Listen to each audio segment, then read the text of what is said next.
À la base, quand je tapais sur Google le mot esclavage, c'est quand j'étais à l'école et que je devais faire un exposé. Mais si on m'avait dit que 10 ans plus tard, j'utiliserais ce même mot pour faire une vidéo qui parle de l'actualité, jamais j'aurais cru. Aujourd'hui, tu peux taper sur Google le mot esclavage et tomber sur des articles qui datent d'il y a 2 ou 3 jours maximum. Et on est en 2017. Et ça, c'est pas un film, c'est une putain de réalité. Et cette putain de réalité, tu sais, elle n'est pas dans une autre planète, non, elle est juste à côté de chez nous. À quelques milliers de kilomètres en Libye. Ça veut dire qu'aujourd'hui, tu peux acheter à midi un iPhone X, prendre l'avion et à 20 h tomber sur un marché d'esclaves. Je sais pas si vous vous rendez compte, mais aujourd'hui, tu as des mecs qui sont mis dans des cages comme des animaux pour être vendus à d'autres mecs pour faire des travaux. Des Africains qui fuient juste une misère. Une misère que nos pays soi-disant développés ont créée depuis des années en volant leurs matières premières. Et ces pays-là interdisent à ces Africains de venir chez eux. Non, faut pas venir en Europe. Hein. Je sais, je t'ai tout pris, mais c'est pas une raison.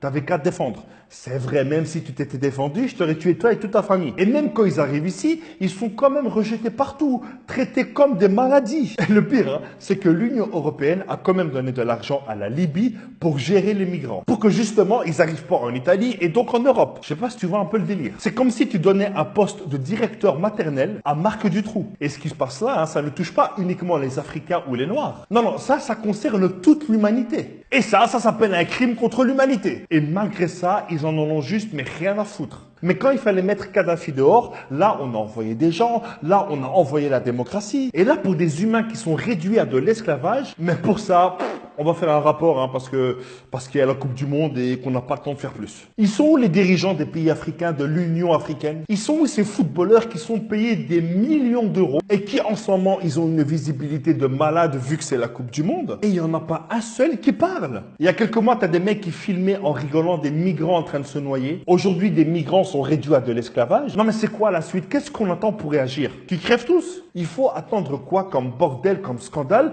pour que l'Europe prenne ses responsabilités et s'occupe d'accueillir dignement tous ces migrants? On va pas me dire que dans ce continent qui fait 10 millions de kilomètres carrés, il n'y a pas de place pour les accueillir, qu'il n'y a pas d'argent pour les accueillir. Aujourd'hui, on est des millions sur Internet à passer la plupart de notre temps à rien faire. Eh bien, utilisons cette force pour au moins en parler. Il faut que tout le monde en parle. Et même si je sais que cette vidéo ne va peut-être rien changer, au moins on en a parlé. Et comme le dit le prophète de l'islam, paix sur lui, si tu ne peux arrêter une injustice avec tes mains, fais-le avec ta langue. Et si tu ne peux l'arrêter avec ta langue, fais-le au moins avec ton cœur. Que Dieu bénisse et protège toutes les personnes qui sont victimes de cette injustice.